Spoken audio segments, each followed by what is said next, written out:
En fait, je m'intéresse à nos vies, à nos espaces de vie surtout. Alors, je dis nos vies, en fait, tout le monde ne vit pas de la même manière et tout le monde n'est pas logé à la même enseigne. On ne peut pas dire nos vies comme ça, forcément, mais en tous les cas, à des espaces de vie. Et je n'oublie pas que je suis à Ivry et que c'est une ville qui est marquée par le monde social, par l'histoire du Parti communiste, qui était la ville aussi, la circonscription électorale d'un député fameux, Maurice Thorez, qui a été ministre de De Gaulle, donc un grand ministre communiste, et aujourd'hui dirigé par un maire communiste. Donc je me suis retrouvé à Ivry. On m'a incité aussi un peu à travailler sur des quartiers, sur la cité Gagarine. Et donc cette figure aussi mythologique du cosmonaute, donc je me suis dit, voilà, c'est ce terrain de travail que je pouvais déjà dans un premier temps adopter à Ivry, étant entendu que l'expo ne concerne pas qu'Ivry, mais bien d'autres choses, le monde urbain, mais aussi le monde rural.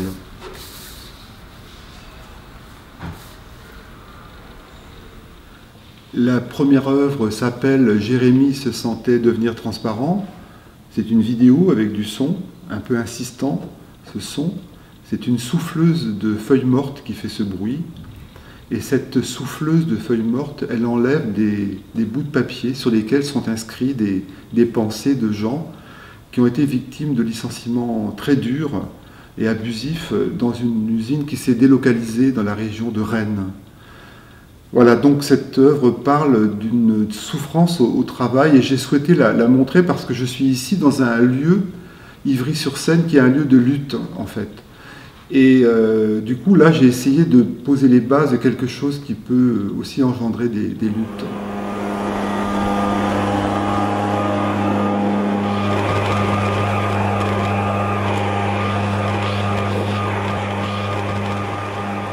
La deuxième salle présente une œuvre qui s'intitule « Journée à Gagarine ». J'ai photographié ce quartier, j'ai enregistré des personnes, du moins pris des notes sur un carnet, des pensées sur le quartier, sur la vie. Je suis allé aux archives municipales, j'ai trouvé des textes, des photographies, et aussi le discours des experts en urbanisme sur ce quartier. Il y a toujours des discours sur les quartiers, les discours des médias sur les jeunes cagoulés des banlieues, les discours des experts sur le lien social. C'est des phrases, au bout d'un moment, qui sont absolument inadéquates, je trouve, et qui sont en décalage avec ce qui se passe. Donc j'ai essayé de travailler sur cette idée du rapport entre la photographie, qui présente aussi un hors-champ qu'elle ne peut pas dire. Donc comment le documentaire peut aussi nous envoyer sur quelque chose qui n'est pas clair si la légende n'est pas présente. Donc j'ai essayé de faire un travail de photographie documentaire en utilisant aussi des textes que j'ai récupérés aux archives, des interviews avec des gens que j'ai présentés au même niveau que la photographie. Le texte a une valeur pratiquement équivalente à la photographie qui ne vient pas tout totaliser. Donc c'est une sorte de mise en crise aussi de la photographie dans ses limites et par aussi l'existence d'une légende que les gens peuvent consulter à côté. Et donc c'est un travail que j'ai fait au moyen format. Pourquoi ces appareils de photo qui sont un petit peu lourds quand même, qui sont même vraiment lourds, mais qui supposent beaucoup de temps de rencontre avant de faire une photographie. J'ai mis ce temps nécessaire à la photographie qui ne se vole pas, qui n'est pas un clic-clac rapide. Ce n'est pas une photographie de l'instant, c'est quelque chose qui se construit avec les personnes, avec les lieux, et qui a aussi cette exigence de l'argentique qui suppose de prendre du temps pour la lumière, y réfléchir. Et donc aussi ces mots, ces paroles que j'ai utilisées, que j'ai récupérées après de longs entretiens, comme aux archives municipales. Alors j'ai aussi du coup à l'entrée de l'exposition, parce que je me suis retrouvé très longtemps dans ce quartier, j'ai rencontré beaucoup de monde, j'ai vu ce nom répété de Youri Gagarine. Il y a aussi le symbole très fort du communisme qu'il représente, de la conquête de l'espace, d'un moment fort. J'ai donc mis sa photographie avec un texte de conférence qu'il a donné en 1963 sur son aventure dans l'espace. Je ne voyais pas d'autre solution aussi pour faire un clin d'œil à cette période forte de l'histoire politique de l'Europe et du monde. Alors une autre salle après Youri et Gagarine, Et après le quartier Gagarine qui porte le nom de Yuri Gagarin, c'est une salle consacrée à plusieurs petites vitrines avec des lettres, des textes et aussi des photographies sur ces lettres. En fait, il s'agit des correspondances d'un personnage fictif que j'ai inventé avec Delphine, ma femme, qui s'est associée à ce projet avec moi, qui s'appelle Les correspondances de Gérard Marguerite. Et Gérard Marguerite, c'est un personnage qui n'existe pas, qu'on a inventé. C'est un monsieur retraité, un peu fantasque, qui aime se balader dans l'espace avec son appareil de photo et qui prend des photos de manière un peu compulsive. Tiens, ça c'est pas mal, ça c'est pas mal. Il passe son temps comme ça à déambuler. Et puis dans la vie urbaine, dans la vie rurale, durant ses vacances aussi, il voit des choses qui sont bizarres pour lui.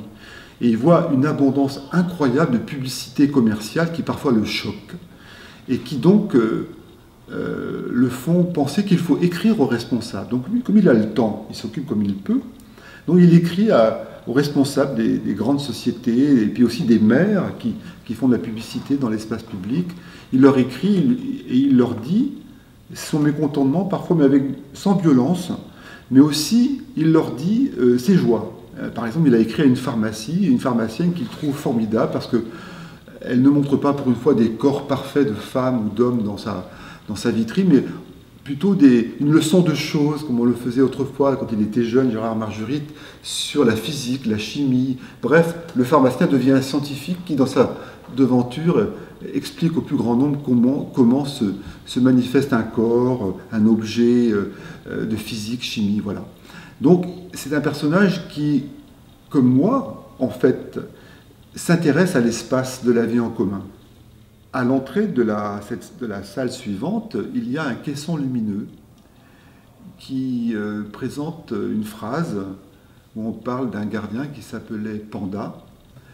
Et ce caisson lumineux, c'est souvent celui qui est utilisé par les pouvoirs publics, les institutions sociales pour désigner centre social, pour désigner caisse d'allocation familiale, ou pour désigner aussi commissariat de police, bureau, concierge.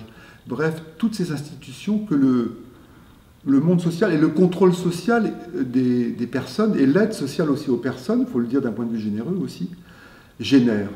Car finalement, tous les milieux de vie génèrent un signe, un langage, une signalétique, une communication. Et celle-ci n'est pas très affriolante a priori, ce sont des lettrages bleu marine, très basiques, qui vont à l'essentiel. Mais généralement, cette signalétique, donc, est quand même plutôt celle du contrôle, police, bureau, gardien, concierge.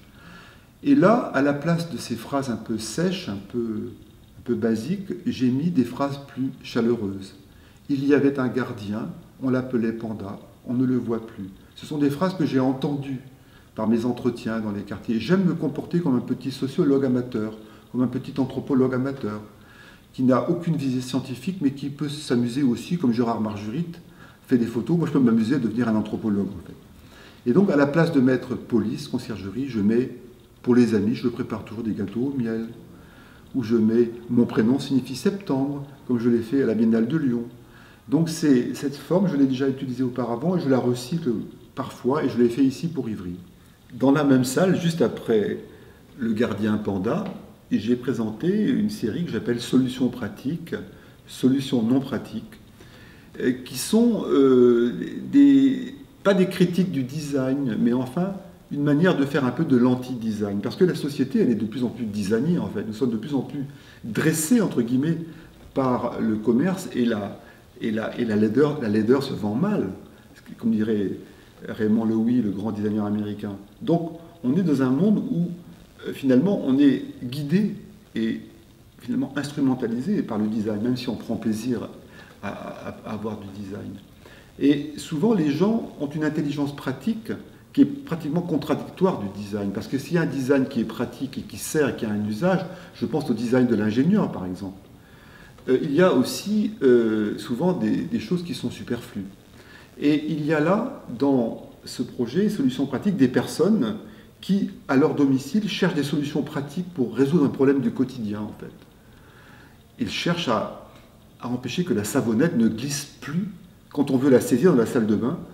Alors on met une petite ficelle, on met un clou, et finalement cette ficelle tient plus ou moins, ou ce clou tient plus ou moins, ou quelquefois c'est très ingénieux. Et c'est drôle. Là par exemple, il y a une dame qui a un problème, qui ne se sent pas en sécurité le soir quand elle va se coucher, parce qu'elle a peur que le voleur ne rentre par la porte d'entrée. Alors elle fiche dans la poignée de porte une bouteille d'eau minérale avec des pièces de monnaie, ce qui fait que quand on actionne la porte, la poignée de porte, la bouteille de plastique avec la monnaie à l'intérieur fait ding ding ding ding ding, et du coup ça fait un grand bruit qui est susceptible de faire peur aux voleurs. Donc c'est à la fois pratique et totalement délirant. Donc il y a dans cette manière de régler un problème domestique du quotidien beaucoup d'imagination qui vient jusqu'à toucher par moments l'absurde et le surréaliste. Il y a des gens donc, qui sont inventifs, et j'ai donc fait des petits films à ce sujet, et les gens, ce sont des portraits de gens en action quand ils bricolent pour quelque chose d'urgent à leur domicile, et ce sont aussi des petits objets que j'ai montrés sous des cloches en plexiglas, car finalement, c'est un petit musée d'art et de tradition populaire que j'ai installé, de petite anthropologie du réel, du quotidien, du proche. Et donc on a là quelque chose qui est un peu ethnographique et j'ai essayé d'être drôle parce que j'ai attaqué le début de cette expo par des choses quand même un peu dures sur le chômage, mais la vie l'emporte aussi sur la tristesse. Je pense qu'il faut faire vivre la joie et rester combatif, mais il faut essayer de faire vivre la joie et rire aussi de nous-mêmes, de nous tous, parce que moi-même, ça m'arrive de faire des solutions pratiques qui ne sont pas forcément adaptées.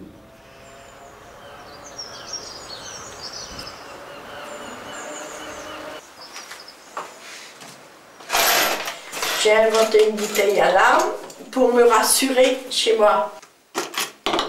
Voilà. Il y a des pièces de monnaie, je crois, là, c'est ça? J'ai mis des pièces de monnaie, des anciens francs, qui me servent pour me sécuriser chez moi. Et en cas de... si quelqu'un appuie sur la poignée, voilà. Parce que j'ai l'impression que si un voleur arrive, il va appuyer sur la poignée et faire un bruit. Et le fait de faire beaucoup de bruit, ça va faire partir le voleur. Alors je montre également dans cette salle où il y a solutions pratiques, je montre aussi ce que j'ai fait à la Biennale de Lyon en 2009, dans le quartier des États-Unis à Lyon et aussi aux Minguettes à Vénissieux. Je montre des photographies de l'installation de mes caissons lumineux, à l'instar de ce que j'ai fait pour Panda. C'était auparavant d'ailleurs, avant Panda. Et donc on voit le contexte de ce travail dans l'espace public où les caissons lumineux sont installés contre les façades des immeubles, très près des entrées des habitants qui ont bien voulu collaborer avec moi. Dans la même salle, il y a une série de photographies que je présente comme je l'ai fait pour les panneaux représentant les caissons lumineux dans l'espace à Lyon. Il y a une série de photographies comme des petites séquences qui montrent ce que j'ai fait dans un village en Bretagne avec le FRAC Bretagne il y a déjà 25 ans. Et ce sont des photographies sur plaques émaillées qui sont placées dans un village, les photographies venant des gens qui me les ont confiées et que j'ai sérigraphiées ensuite sur émail ou sur porcelaine. Et j'ai travaillé dans ce village sur cette idée de la manière dont les gens génèrent un espace en bricolant une grange, en prenant une photo un dimanche parce qu'il y a un jour de fête. Donc ce n'est pas la photographie en elle-même qui est importante dans cette œuvre pour le FRAC Bretagne, c'est le rapport entre une photo et un lieu. Comment des gens aménagent une grange sans vouloir faire architecture, comment des gens créent un abri sans vouloir faire design, comment les gens font une photographie sans vouloir faire artiste, en fait. Et comment un geste se produit et comment la photographie nous rend compte d'une pratique anthropologique par rapport à des lieux, par rapport à des manières de photographier. Et peut-être que l'artiste, c'est celui qui tient les ficelles après, c'est son problème, finalement, à l'artiste aussi. Mais en tous les cas, ce qui m'intéresse, c'est de rendre compte de la manière qu'ont les gens de vivre un espace, de le transformer ou de le subir. On peut dire que dans le milieu rural des années 70-80, 90, qui représente un peu ce que j'ai fait à l'époque, les gens transforment encore l'espace, mais on peut dire que certainement à Lyon ou à Vénissieux, les gens subissent un espace. Avant de passer dans un autre espace, j'ai montré aussi une vidéo qui s'appelle Portrait de contrôleur de la SNCF. Je m'intéressais à ce personnage très peu montré finalement du contrôleur SNCF. Généralement, on montre dans les films plutôt le conducteur du train. Et celui qu'on ne montre pas, c'est le contrôleur. Et pourtant, le contrôleur, c'est un espace public à lui tout seul. Tout le monde le connaît, tout le monde le voit, et il est dans une sorte d'impasse, je trouve. Parce qu'il est à la fois steward et policier, ce qui est quand même un paradoxe. Et donc, j'ai toujours pensé qu'il y avait une sorte de tragédie du contrôleur SNCF.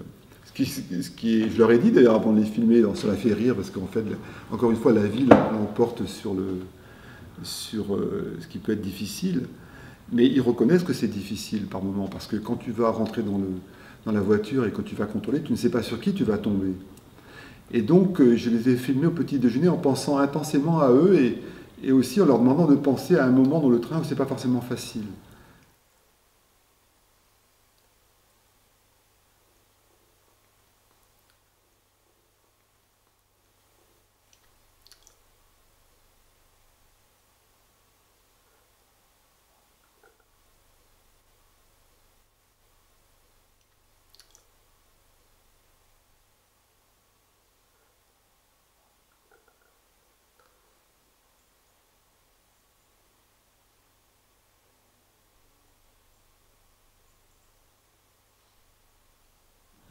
Donc je voulais essayer d'avoir une pensée très humaine pour le contrôleur, en fait, ceux qui sont là et qu'on ne voit pas.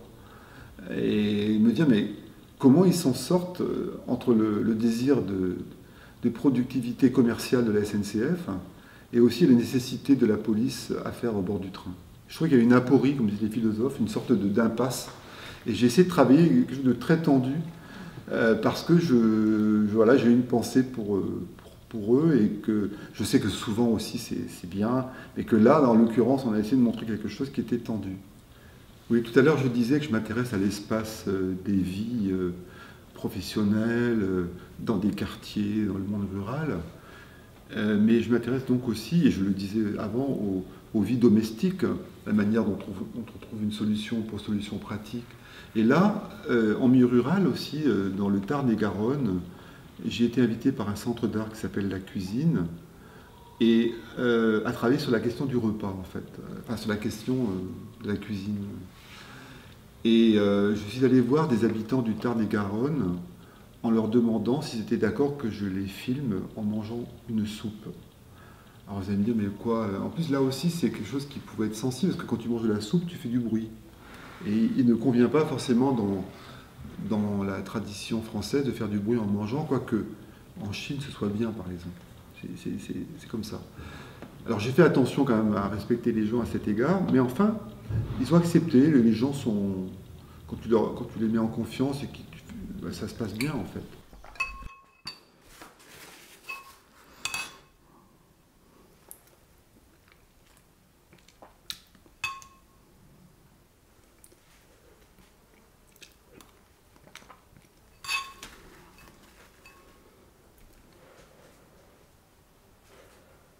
Alors pourquoi la soupe? Parce que d'abord je m'intéresse à la question de la table.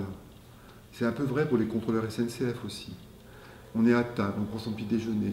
Alors la table, c'est quand même quelque chose, c'est une tradition de l'histoire de l'art. C'est la scène dans le repas, dans la tradition chrétienne, catholique particulièrement, mais aussi bien sûr tous les variantes du monde chrétien. Mais dans la tradition de la peinture de la Renaissance, il y a le Christ avec ses apôtres à table. Mais la table, c'est aussi le lieu où finalement la parole peut s'instaurer ou ne pas s'instaurer.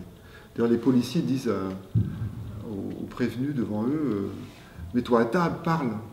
Et la table, c'est aussi le lieu où tu ne parles pas quand tu es adolescent, quand il y a quelque chose, il y a un malaise. Il y a aussi de la joie, il y a les agapes, il y a tout. Donc la table, c'est un élément important de la question de l'art, de la littérature, de la société. Et du coup, les gens se sont mis à table et je les ai filmés un par un dans un décor qu'on a pensé ensemble avec leurs propres affaires, leurs propres habitudes, la soupe qu'ils font habituellement. Puis la soupe, c'est un plat aussi universel. Vous avez la soupe en harira au Maroc, vous avez une soupe différente en Pologne avec des pommes de terre, et vous avez une autre soupe en Russie, une autre soupe en Bretagne. Donc la soupe, c'est un plat de base de la vie. Et donc, ça m'a intéressé de faire cela. Et j'ai mis un fond quand même à l'arrière de la vidéo pour unifier la vidéo, pour qu'il y ait un glissement de famille en famille, sans trop rentrer dans l'anecdote des lieux, tout en gardant les ustensiles que les gens prennent, c'est leur propre table, leur propre nappe, leurs propres assiettes, leurs propres couverts. Et donc on pénètre des lieux avec une sorte de performativité, de performance réalisée par les gens eux-mêmes. Ils ont reperformé leur rôle, rejoué leur rôle comme les contrôleurs SNCF, en se souvenant devant la caméra de ce qu'ils font quand c'est le vrai moment du repas. Dans la salle suivante, après une soupe en automne, on découvre une vidéo sur la droite qui s'appelle Jardin au mandala. Et c'est juste une vidéo documentaire d'un travail in situ que j'ai fait à la Courneuve, dans le cadre d'une biennale d'art contemporain qu'il y avait à l'époque. Donc ça a déjà plus de 15 ans. C'est fait avec des moyens de fortune, avec une caméra un peu dépassée. C'était donc au sein du parc de la Courneuve, j'ai demandé à des habitants de la Courneuve de cultiver leur jardin. J'ai tracé un grand cercle de plus de 20 mètres de diamètre, et j'ai donné des petits éléments de jardin à cultiver à l'intérieur de ce cercle que j'ai appelé mandala. Pourquoi j'ai dit mandala? Parce que je pensais que dans ce cercle, au sein du parc de la Courneuve, où il y a beaucoup de monde, où il y a la fête de l'UMA aussi, le fait de travailler un jardin et non pas de contempler un paysage, c'était intéressant. Et dans le mandala, on est protégé en fait. On est comme dans un monde où on n'est plus dans le monde. Et en même temps, les gens peuvent vous parler. Vous êtes très proche d'eux, il y a juste un cercle, il y a des fleurs tout autour. Et en fait, c'est le rapport du microcosme aussi au macrocosme, en fait. Parce que la Terre est un jardin, en fait. Et à la Courneuve, il y a des gens qui ont été arrachés au monde rural dans des tas de pays du monde, qui viennent d'Inde, qui viennent d'Afrique, qui viennent d'Asie, certains de grandes villes, d'autres du milieu rural. Donc je trouvais que la Terre est un jardin et qu'au cœur de l'Île-de-France, au cœur de la région parisienne, où beaucoup de gens du monde entier viennent vivre et grossir la grande ville, c'était intéressant aussi de penser à quelque chose qui était non pas simplement de contempler un paysage, mais de travailler un jardin, où chacun faisait ses légumes, non pas un jardin spectaculaire, mais un jardin à travailler pour l'ordinaire en fait. Et on a construit la cabane ensemble, comme je l'ai fait ultérieurement au Palais de Tokyo après, mais pas en forme de mandala. En fait, ce que j'ai envie de faire, c'est que j'ai envie donc de vous inviter à faire un jardin. Je ferai un tracé d'abord, moi, en forme de cercle, de mandala. C'est pas tellement l'idée du mandala hindou que j'ai en tête, c'est plutôt l'idée d'un rapport entre le microcosme et le macrocosme. Et donc, ce que je voudrais, c'est que chacun d'entre vous puisse cultiver son jardin.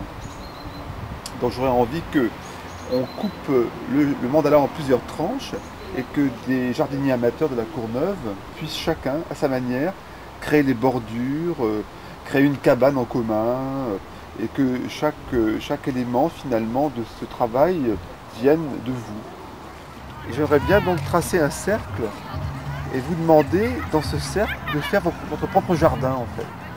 Voilà. Des fleurs, légumes, est-ce qu'on a sur la main, quoi. Voilà. À l'intérieur de ce cercle, alors au centre, on montera une cabane de jardin, qui sera donc une cabane collective pour ces 8 jardiniers. En quelque sorte. Voilà le projet. Je montre aussi à côté une feuille de format A3, un tirage, le tirage d'un texte qui est ce que j'appelle un statement, comme dans l'art conceptuel. Mais ce statement, ce sont des statues, en quelque sorte, du jardin en mandala. C'est-à-dire que je les ai ce jardin en mandala, comme le jardin aux habitants du palais de Tokyo après, eh bien, il fonctionne à partir d'un élément déclaratoire qui est le statut qui le rend possible. Parce qu'on ne peut pas faire le jardin du palais de Tokyo que j'ai fait après sans que cela ne tienne juridiquement.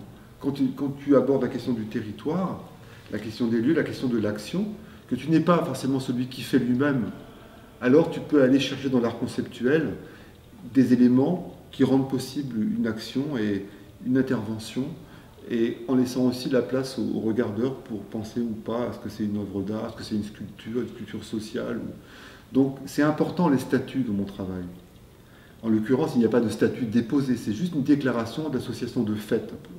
Donc je ne rentre pas trop dans les détails du droit, mais en fait une association peut exister sans déclaration à la préfecture. Et quelque part, un statement en anglais, c'est une déclaration. C'est performatif aussi, finalement, ou pas. Mais en tous les cas, finalement, je me suis rendu compte que, quelque part, le jardin mandala était une sculpture. Et du coup, cette sculpture était rendue possible par l'invitation, non pas l'injonction, mais la déclaration de possibilité que je faisais aux gens de réaliser un jardin au cœur du parc de la Courneuve, et aussi au fait qu'ils l'ont fait, parce que finalement, ils l'ont fait même pendant 3 mois. Et moi, je n'étais pas là. Dans l'autre salle, il y a une construction en bois dans laquelle apparaît, lorsqu'on s'approche, dans laquelle se manifeste lorsqu'on s'approche un son.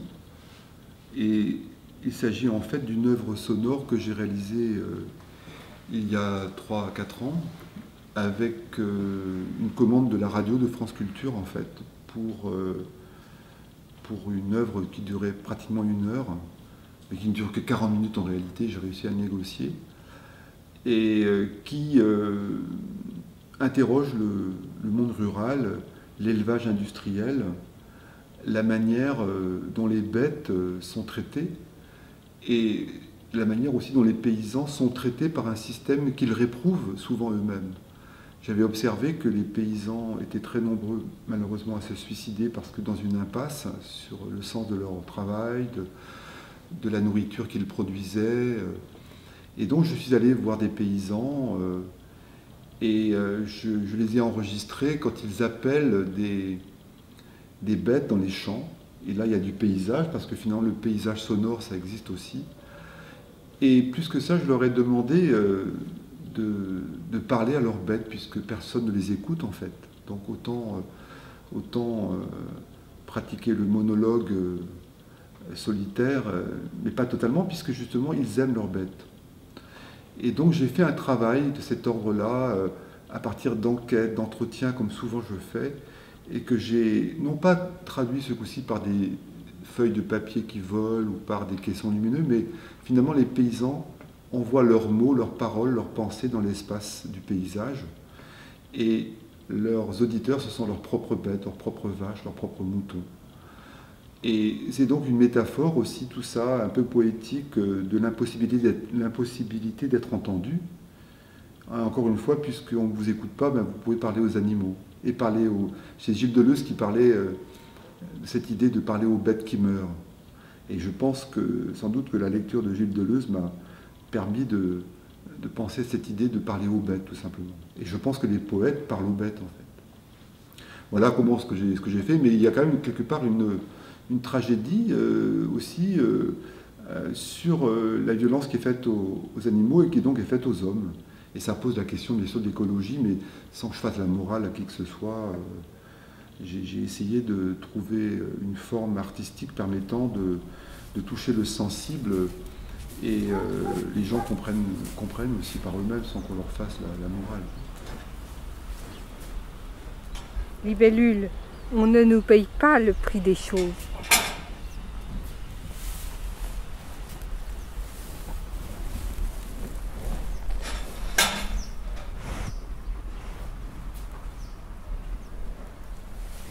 On touche des primes, mais on s'endette, libellule.